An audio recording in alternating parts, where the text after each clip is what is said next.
What's going on, everyone? Jeremy here from MTG headquarters, and I'm just getting into the news desk, and a press release was waiting down here at my fictitious news studio waiting for me from Perfect World Entertainment and Cryptic Studios.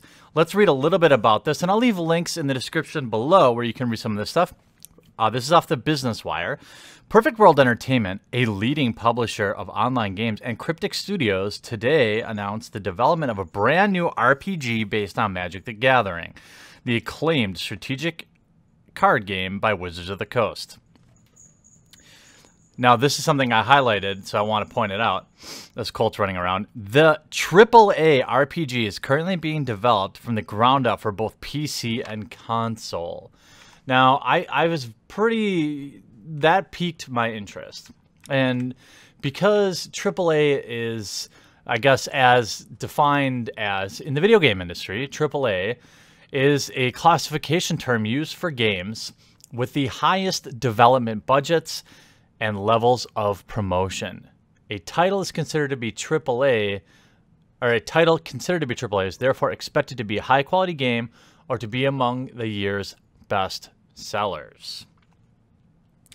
The world's most popular strategy card game, Magic the Gathering, transforms players into planeswalkers, powerful mages that can travel between planes, cast spells, and summon mythical creatures. The beloved trading card game has over 20 million fans across more than 70 countries and is available in 11 languages. Now here's a highlight that I highlighted too.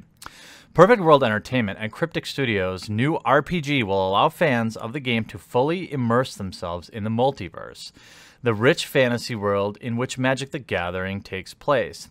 It's Magic the Gathering like you've never experienced before, says Brian Huang, CEO of Perfect World Entertainment. We're ecstatic about the direction of the game Cryptic has been shaping.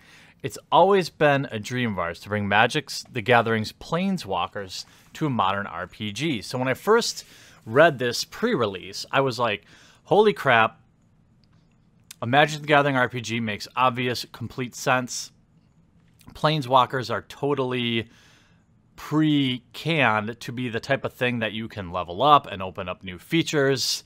And this is something that, if done right, would be very exciting. And the other thing of note from the press release is everything from graphics to the gameplay is being targeted for a truly unique AAA experience. Stefan D'Angelo, CEO of Cryptic Studios. We're thrilled to provide Magic fans with an opportunity to explore the game's worlds and characters through an entirely new lens. Get ready to embark on a brand new journey. I mean, there's a lot of marketing wonk in there, but I gotta admit, it kind of had me hyped. I was interested, definitely. But then I did a little more digging, and I got a little worried. Now, in general, I think that a Magic the Gathering RPG or video game is great. One, it'll be great for us Magic players. Two, it might help grow the streaming community, because if the game is fun to stream or interesting, anywhere along the lines of Dota or something like that, it might get more people interested in our world, and therefore more likely to try the card game, which I think is, of course, very good. And then my initial takes were of that. I'm like, great, this is great. We can have an RPG. This is awesome. But then I started reading more, and it looks like the press release used RPG, but all other language is using MMO. There's a couple of quotes from different articles, but let me read a few of them. So, Cryptic and Perfect World teamed up with Wizards of the Coast on Neverwinter, a free-to-play MMO on PlayStation 4, Xbox One, and PC. It's based on Dungeons & Dragons, the paper and pencil role-playing game that Wizards of the Coast also owns. The MMO currently has more than 15 million registered players. Now, that's pretty impressive.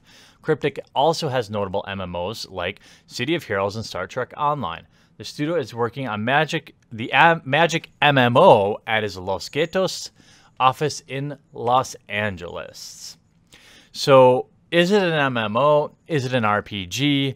I don't know at this point, but now I see Wizards of the Coast tweeting out, Cryptic Studios is creating a Magic the Gathering MMORPG. Hear about it with Cryptic CEO Stephen D'Angelo. So Magic refers to it as an MMO. There's an absolutely savage first reply, too. This is a great idea, provided he also creates a time machine to go back to 2010 when MMORPGs were still relevant. Savage. And that has the most upvotes and retweets on there. So is it an MMO? Is it an RPG? I don't know, but I did then find an article that had several interesting parts. I'll link in the description below, where the Cryptic Studio Steven D'Angelo, his Cryptic Studio CEO, is interviewed about this. And it's a long article, and I won't bore you with it, but there's some interesting parts in it that I highlighted. He says initially, I love working with IPs as a developer. It probably shaves about a year off the development cycle because you don't have to do as much background and story development. That significantly lowers your development costs. It also gives you a real core focus of what your game should be and get everyone on your team really well aligned. That's very true, I think. Later goes on to say, after building its name, this is the editor. After building its name on the original MMORPGs, original MMORPG City of Heroes and City of Villains, Cryptic has been on an extended tour of other people's universes with Star Trek Online, Champions Online, and Neverwinter, set in the forgotten realms of Dungeons and Dragons. Later on, he said, in response to a question, D'Angelo says, it's hard to make one product that's everything a great IP is to everybody. So pleasing fans is hard. This is true. And, you know, it's good to hear a CEO acknowledge, like, a very obvious thing. I know it seems like, well, duh. But at the same time, like, I would much rather read that than something like, oh, this is going to be easy and we're going to knock it out of the park. He goes on to say, you're creating dozens of or hundreds of characters that they didn't have in their worlds, places they never had to go. And it's really hard on those IP holders when you're taking their baby and reworking it. I think it ends up being the biggest core challenge in working on these games, building a relationship where they're okay with you writing or rewriting large portions of their universe for them. So how much creative freedom will they have? I don't know. One of the best quotes I thought was, my intent to go forward with My intent is to go forward with a Magic game that is not about the card game. It's about jumping into the world and the fiction of Magic the Gathering. I thought that was pretty spicy. And he had a nice quote later on in the article that I want to mention too, I want to talk about. There were two big factors working in Cryptic's favor when it comes to the Magic the Gathering deal. First, the card game is owned by Wizards of the Coast, so the two companies had a working relationship from Neverwinter. Second, there's already very little translation. There's already a very literal translation of Magic the Gathering card game in Magic Online, so the only reason to have another game based on the property is if you want to expand on it. My intent is then to go forward. That's what I talked about. So it sounds like he wants to build the game around the multiverse, which I think is pretty interesting. There's been a few articles on Adventure Beat, I think, wrote about it. They mentioned, we've seen a few Magic games not based entirely on cards. Battlegrounds from 2003 featured real-time combat, while Magic the Gathering Puzzle Quest is a mobile game. You know, I'm not sure how I feel about this. I think a lot of the replies...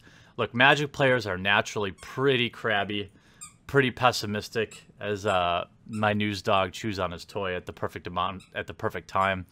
I'm going to kind of reserve judgment. I think it's highly likely this is going to fail. I mean, Elder Scrolls Online was something that had a huge audience that I think didn't really hit it out of the park. And then I read a really nice post from someone who clearly knows a lot more about the MMO industry than I do.